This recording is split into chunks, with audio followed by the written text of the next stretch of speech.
Bom dia, boa tarde ou boa noite para você que vai nos acompanhar na nossa segunda aula do curso de Metodologia Científica e História da Ciência da Faculdade de Ciências Biológicas da Universidade Federal do Pará. Sejam todos bem-vindos, futuros biólogos, biólogas ou licenciados ou professores de biologia. Hoje nós teremos a nossa segunda aula, intitulada Bases do Método Científico. Antes da gente começar a aula de hoje, vamos fazer aquela breve recapitulação. Na última aula, a gente teve, então, um pouco sobre o histórico das mudanças relacionadas aos pensamentos que envolvem o conceito de ciência. Passeamos brevemente pela história para poder apresentar para vocês filósofos, pensadores e cientistas que influenciaram na atual concepção do conceito de ciência. Nós também fizemos um momento da provocação que eu havia comentado. A gente viu um pouco sobre as diferentes abordagens que existem para entender o universo. Então a gente passou pelas abordagens irracionais, que dentro delas a gente tem então a abordagem mítica e a religiosa, lembrando que o irracional está mais relacionado com a não utilização da razão para explicar os fenômenos que ocorrem no mundo e se utilizarem de elementos dessa própria abordagem ou então da fé, como é o caso da religião. Vimos as abordagens racionais, tendo então a ciência e a filosofia como duas principais, lembrando que elas vão se diferenciar das irracionais por utilizarem obrigatoriamente a razão, e a ciência e a filosofia se diferenciam basicamente pela utilização do empirismo, ou seja, da experimentação, para poder então explicar os fatos, enquanto que a filosofia se apoia apenas na razão. E por último vimos a abordagem artística, que é também extremamente importante, só que não está preocupada obrigatoriamente com a razão. A preocupação maior da abordagem artística é então as relações estéticas entre o mundo e as coisas que estão rodeando aquele mundo. Passamos para os conceitos, então, de pesquisa científica, método científico e metodologia científica, e caracterizamos ainda o senso comum e o conhecimento científico. Então é importante a gente ressaltar que o conhecimento científico que é produzido pela ciência é algo transitório. Ele vai mudar ou muda ao longo dos tempos. Não vai existir, então, uma verdade absoluta que se sustente eternamente. Então existem evidências que vão dar suporte a algumas teorias e que elas vão ser importantes, então, para o entendimento e compreensão do universo naquele exato momento. Finalizando, a gente passou por um momento do o que é fazer ciência. Então, vimos que fazer ciência está muito além de fazer sua pesquisa, contribuir produzindo conhecimento científico e publicando artigos ou outros tipos de textos científicos. Então, a gente tem que fazer com que as nossas ideias alcancem essa grande rede de conhecimentos que é a ciência. E dessa forma, esse conhecimento que nós produzimos vai então atingir a sociedade e mudar a sociedade. Então, tudo que é produzido pela ciência influencia na tecnologia, na cultura, na arte, em diversos outros elementos e áreas do saber que nós conhecemos. Na aula de hoje, a gente vai então falar um pouco sobre o conceito de método, novamente, só para dar aquela reforçada na cabeça de vocês.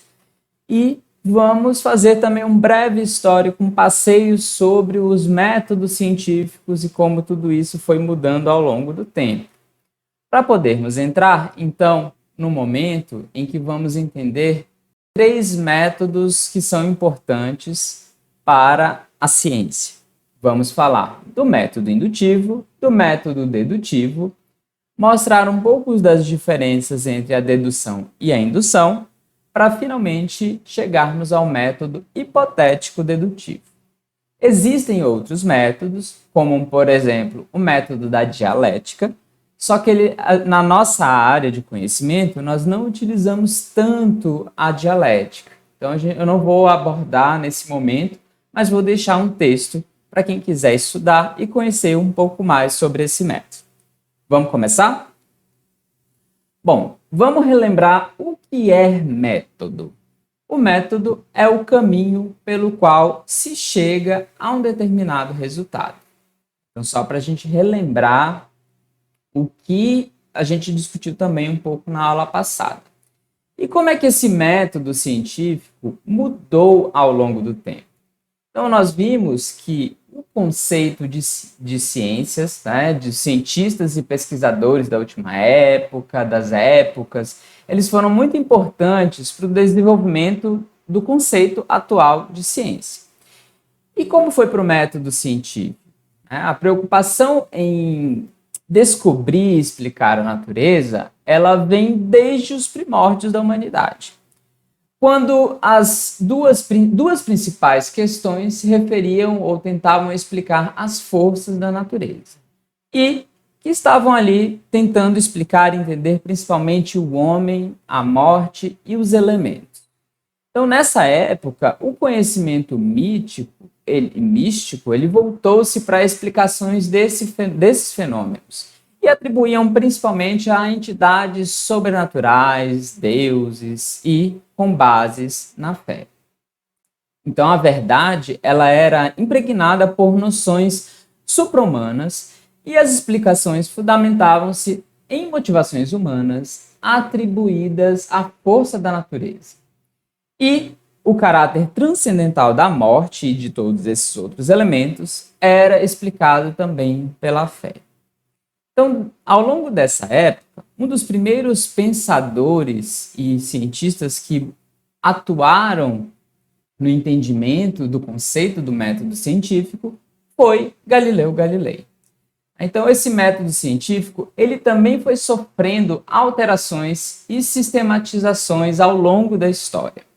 E Galileu foi um dos primeiros teóricos a pensar sobre o método experimental, discordando, por exemplo, dos seguidores de Sócrates e também de Aristóteles. Então, ele propôs um método conhecido como indução experimental, que leva a uma lei geral no final das contas, através da observação de casos particulares. Então, de acordo com esse método, você tem que iniciar com a observação desses fenômenos. Após a observação do fenômeno, você analisa esses elementos, buscando estabelecer relações quantitativas entre esses fenômenos, e então você vai, através dessas relações, induzir hipóteses. Essa indução de hipóteses vai ser verificada com a experimentação. E, posteriormente, ele fazia, então, a generalização. Então, ele observava os casos similares e formulavam as leis. Então, lembrando que as leis, em teoria, são imutáveis, mas nós vamos ter uma aula, posteriormente, só para discutir um pouco mais sobre as leis. Amigo ali da mesma época do Galileu Galilei, a gente tem, então, Francis Bacon. Ele também era um dos críticos principais, ou criticou bastante, né, Aristóteles, dizendo que a dedução, por si só, não permitia o completo conhecimento do universo.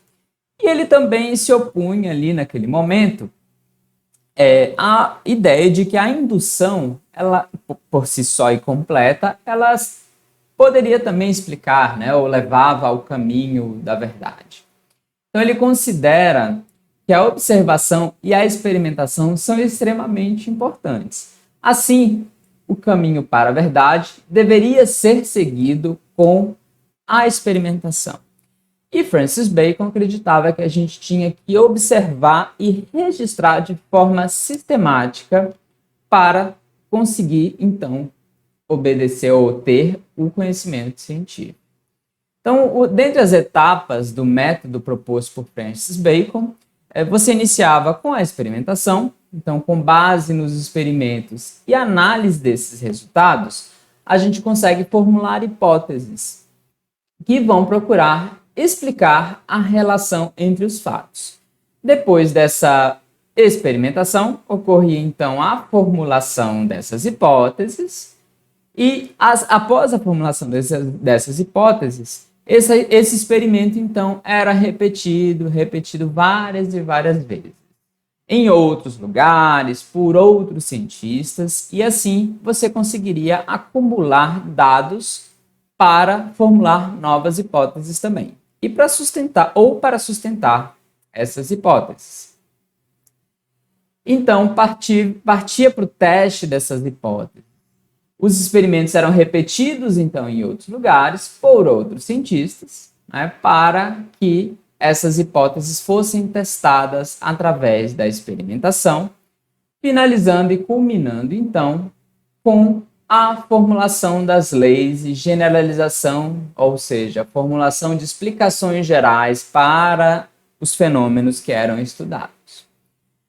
Francis Bacon também dizia que essa sistematização ela devia ser feita através das tábuas de presença ou ausência, que eram tabelas que tentavam organizar graus de intensidade para essas hipóteses que eram testadas. O método de René Descartes, ele valorizava especialmente a dedução. Então, ele era extremamente racional. Então, para ele, por intermédio da razão, é que a gente chegava à verdade. E a razão era o princípio absoluto do conhecimento humano. Ele postulava 4 regras: a evidência, a análise, a síntese e a enumeração. Então, a gente consegue entender o método proposto por René Descartes se a gente analisar as duas etapas, a de análise e de síntese. Então, como a dedução ela usa muito a razão, que é um processo extremamente lógico, a análise ela consistia em um processo que permite a decomposição do todo, ou seja, de algo mais amplo daquilo que você estava estudando, em suas partes constitutivas, indo sempre do mais complexo para o menos complexo. Posteriormente a fazer a análise, você faz a síntese das ideias que você está trabalhando. Então, a síntese já é a reconstituição do todo, sempre do mais simples para o mais complexo agora. Então, agora inverteu. Então, a evidência, que era a primeira regra, ele só postulava que ela deveria existir, então, fatos que comprovassem a existência dos eventos que você estava estudando. E a enumeração consiste na repetição desses elementos e dessas pesquisas que eram realizadas. Então, é um método bem que valorizava muito a dedução, e a gente vê, ao longo do que eu acabei de mostrar para vocês, que o método científico ele foi alterando bastante, modificando bastante ao longo do tempo. E ele se baseava em 2 processos lógicos muito importantes. Então, eu venho falando desde o início da aula sobre dedução e sobre indução, que são métodos que foram utilizados até esse momento. Para daqui a pouco a gente entender a concepção atual do método, que usa como base o método hipotético dedutivo. Então, a gente vai iniciar explicando agora um pouco mais sobre esses 2 modelos de método: o método dedutivo e o método indutivo. Então, no método indutivo, a gente parte da enumeração de experiências ou casos particulares para gerar uma conclusão de ordem mais universal. Então, como é que funcionaria esse método indutivo? Coloquei aqui, me dá um exemplo. O exemplo mais clássico que vocês vão encontrar nos livros é sobre a observação de corvos. Então, se um cientista observou que um corvo, que é um caso particular, ele é negro, aí ele vai e observa, começa a procurar. O corvo número 2 também é negro. O corvo número 3, ele é um corvo negro. Corvo 4, negro. Aí por aí vai. Então, ele vai fazendo várias observações de casos particulares até observar um N que ele considera suficiente para representar aquela população de corpos, né? Então, a partir dessas observações, ele vai chegar à conclusão e dizer: todos os corvos são negros. Então, essa é a principal conclusão, né? Ou seja, ele saiu de pequenos casos particulares, que são observações de alguns desses animais, para chegar a essa conclusão. Mas e aí, não entendeu ainda? Eu vou trazer mais um outro exemplo. Vamos supor, né, que agora um exemplo esmiuçando os elementos do método indutivo. Então, o método indutivo, ele usa, então, como elementos, né, ele tem a observação. Ó, um pesquisador observa que uma espécie de ave se alimenta de peixe. Depois, ele começa a fazer relações entre essas observações que ele fez, ou essa observação que ele fez. Ele vê, então, que diversos indivíduos dessa mesma espécie também eles também vão estar sempre ali capturando e se alimentando de peixes. E por último, ele faz a generalização. Logo, essa espécie de ave que ele está observando se alimenta de peixe.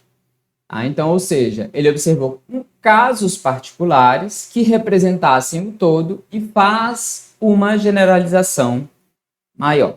Daqui a pouco a gente vai ver outros exemplos e fazer umas comparações entre o método indutivo e dedutivo, para ver se a gente consegue fixar um pouco mais isso.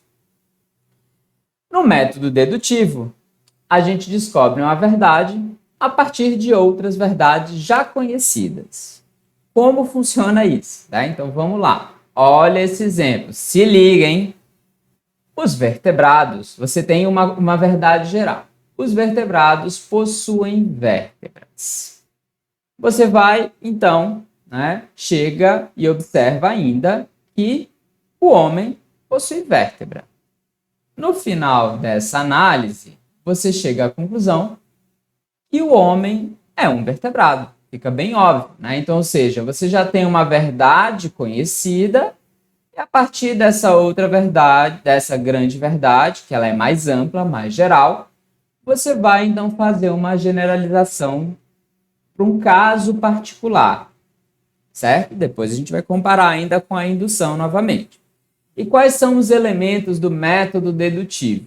Então, você tem uma lei ou premissa geral, parte para um princípio que vai nortear esse pensamento e o fato que você quer verificar. E então, você vai ter a sua conclusão geral.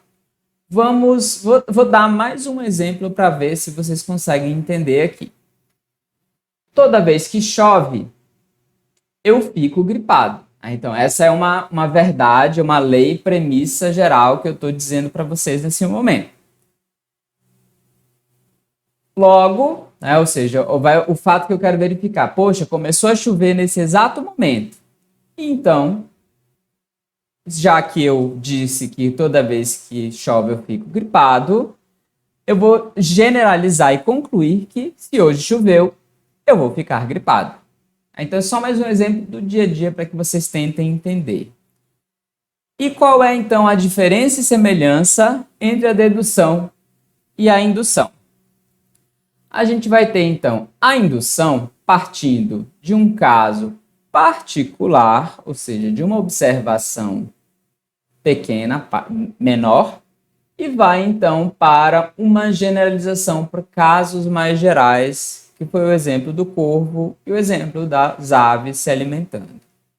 Já a dedução é o contrário. Ela parte de um caso mais geral para uma generalização para um caso particular. Não sei se vocês entenderam. Então, a partir disso, da dedução e da indução, a gente vai ter, então, a construção de argumentos e a argumentação.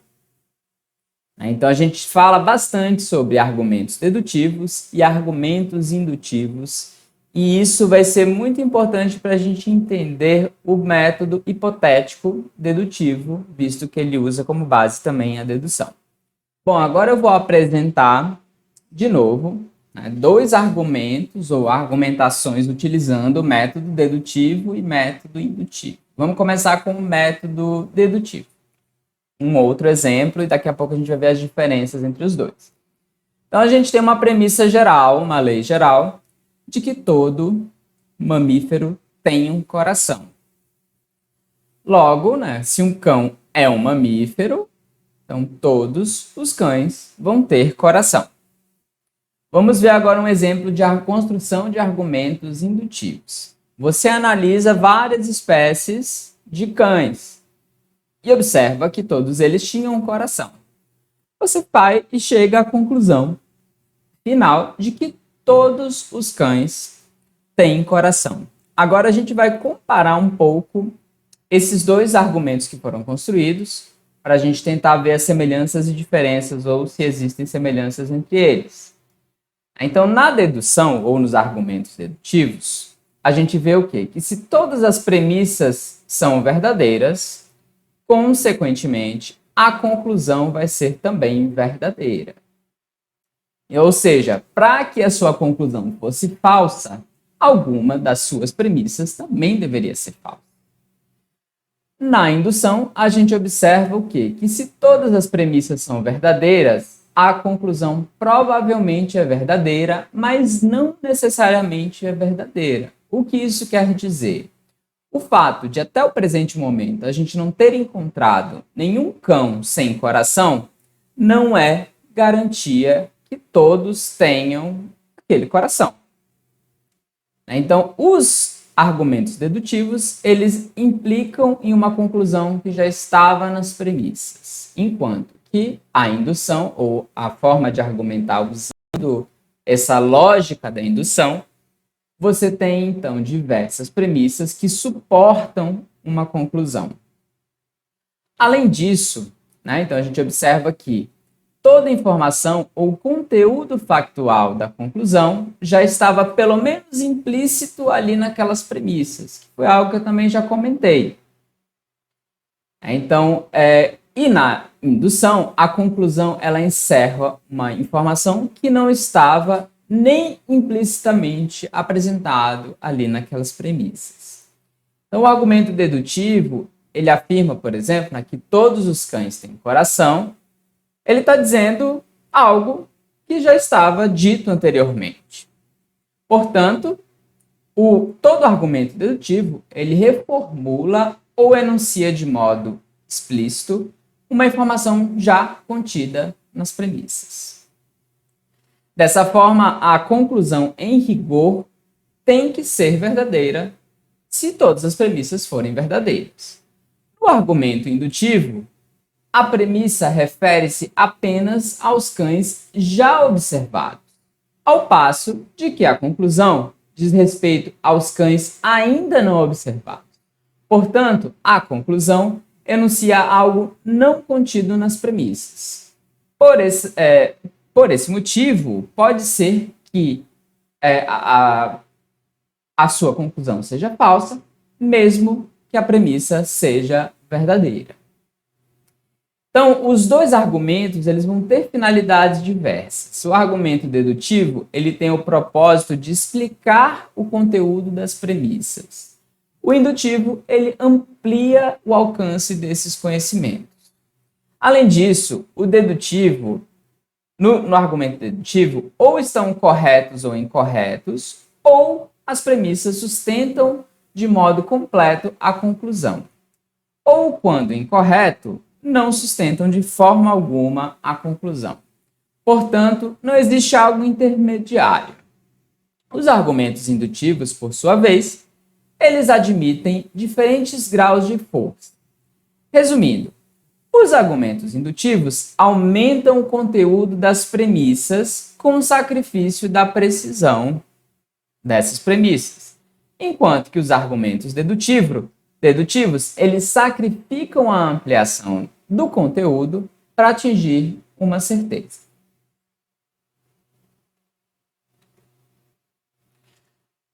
E agora a gente passa, então, para o método hipotético dedutivo, que é o que mais se aproxima do que a gente tem do método atual, do modelo atual de método. Então, o Karl Popper foi o idealizador ou filósofo contemporâneo que estudou mais e que iniciou essa ideia do método hipotético dedutivo. Então, ele, ao fazer uma visita à Nova Zelândia, ele começa a observar que ele acreditava, né, que todos os cisnes eram brancos. No entanto, ele observa e vê que existia um cisne negro por ali. Então, a partir desse momento, ele ficou pensando, né? Os cisnes negros são cisnes brancos modificados de alguma forma, ou seja, são cisnes. E assim ele então ia falsificar a sua teoria sobre todos os cisnes serem brancos? Ou será que todos os cisnes, que apenas os cisnes brancos, apenas os brancos, é que são espécies, são os cisnes que ele estava observando? Então, a partir disso, Karl Popper diz, né, que não importa quantos cisnes brancos você vai observar ao longo da sua vida, isso nunca lhe dará a certeza de que cisnes negros não existem. Ou seja, a partir desse momento, ele iniciou a ideia do princípio da falseabilidade dentro do método hipotético dedutivo. E como é que funciona o método hipotético dedutivo? Ele inicia, então, com uma observação dos seus fatos. Então, uma observação ativa ou um estudo sobre os problemas que já existem dentro daquele campo teórico ou de interesse ou uma crença particular daquele indivíduo. Então, isso faz com que esse indivíduo caracterize o seu problema.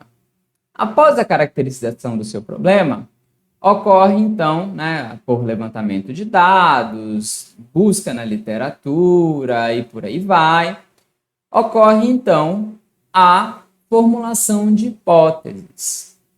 Então, a formulação dessas hipóteses é uma atividade que resulta de um raciocínio dedutivo.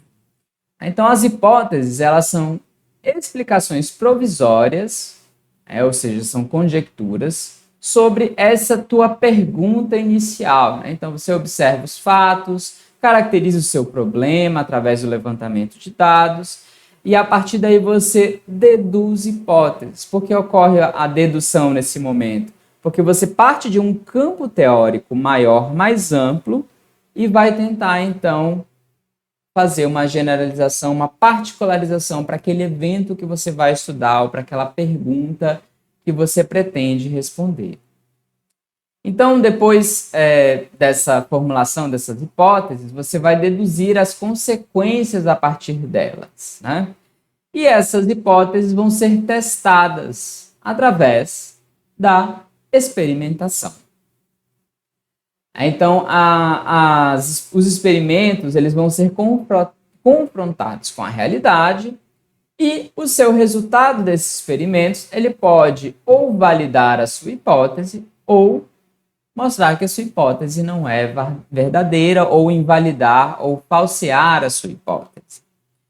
Então, depois que ocorre a corroboração ou validação da sua hipótese, você consegue, então, ter evidências suficientes para fazer as suas generalizações ou para chegar às suas conclusões. Mas o que acontece quando ocorre o falseamento da sua hipótese? Ou seja, aquilo que você esperava que iria acontecer para aquele evento, para aquele momento, ele não é real para o seu experimento. Então, a partir desse momento, você vai lá, então, levanta novas hipóteses e vai retroalimentando esse sistema, né? Testa uma hipótese, corrobora, faz uma generalização. Então, quanto mais hipóteses você consegue testar, mais você consegue juntar evidências que suportem a tua resposta para a tua pergunta. E quando você falseia a sua hipótese, você tem ali, então, uma estratégia, um elemento para fazer novas hipóteses ou levantar novas hipóteses e assim, então, continuar a sua pesquisa e continuar tentando responder os seus problemas. Então, trouxe um exemplo aqui de um problema que a gente poderia pesquisar, de hipóteses, as consequências dessa hipótese, ou seja, a experimentação, e então, como a gente vai falsear ou não essa hipótese. Então, a gente observa nesse problema que tem uma alteração motora em uma população X que você vai estudar. Baseado no que você já estudou e leu na literatura sobre alterações motoras causadas daquele tipo de caracterização de alteração motora, você observa que ela é característica de intoxicação mercurial. Então, você levanta a hipótese. Poxa, nessa minha população, essa alteração motora pode estar sendo causada por intoxicação de mercúrio. E como é que você vai testar isso? Você vai, então, tentar fazer um experimento em que você vai eliminar a contaminação do mercúrio, analisar uma população que não tem contaminação de mercúrio e comparar para ver, ou eliminar tirar essa população dessa área para verificar se essa alteração desaparece. Então você vai procurar o quê? Pessoas não intoxicadas também com essa alteração nesse momento. Então, e aí você faz a comparação, testa a sua hipótese e no final você vai ver, realmente, eu encontrei que as pessoas não intoxicadas, elas não tinham nenhuma alteração. E aí você dá suporte para essa tua hipótese de que a alteração motora, ela realmente nessa população, foi causada pela intoxicação do mercúrio. Então é só mais um exemplo. Mas caso eu tivesse encontrado pessoas não intoxicadas com essa mesma alteração, eu ia falsear a minha hipótese. E aí eu ia ter que procurar levantar uma outra hipótese. O que pode estar causando essa alteração motora nessa população? E aí você teria mais uma pesquisa, mais outro conjunto de experimentos e poderia juntar tudo para fazer uma publicação, por exemplo. Bom, então eu trouxe aqui uma frase do dia. Se liguem. De acordo com o texto Conhecimento Objetivo do Karl Popper, eu queria deixar só essa frase para a gente ir finalizando a nossa aula. O método da ciência é o método das conjecturas audazes e engenhosas, seguidas das tentativas rigorosas de falseá-las. Só sobrevivem as teorias mais aptas. Nunca se pode dizer licitamente que uma teoria é verdadeira. Pode-se dizer com otimismo que é a melhor disponível, que é melhor do que qualquer uma das que existiam antes.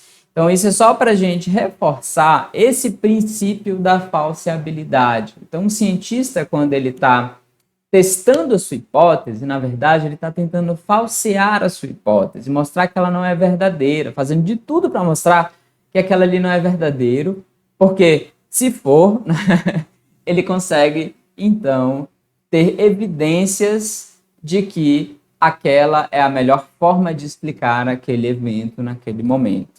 Então, uma boa teoria, como Karl Popper já dizia, ela tem diversos elementos, diversos fatos que a suportam. Tranquilo. Então, vamos para o nosso momento de revisão da nossa aula. Então, hoje a gente caracterizou o método científico, novamente. O método é um conjunto coerente de procedimentos lógicos e racionais para orientar a pesquisa e a obtenção do conhecimento. E nós vimos também um breve histórico dos métodos até chegarmos no modelo atual. Então vimos desde Galileu Galilei, depois passamos para Francis Bacon e René Descartes.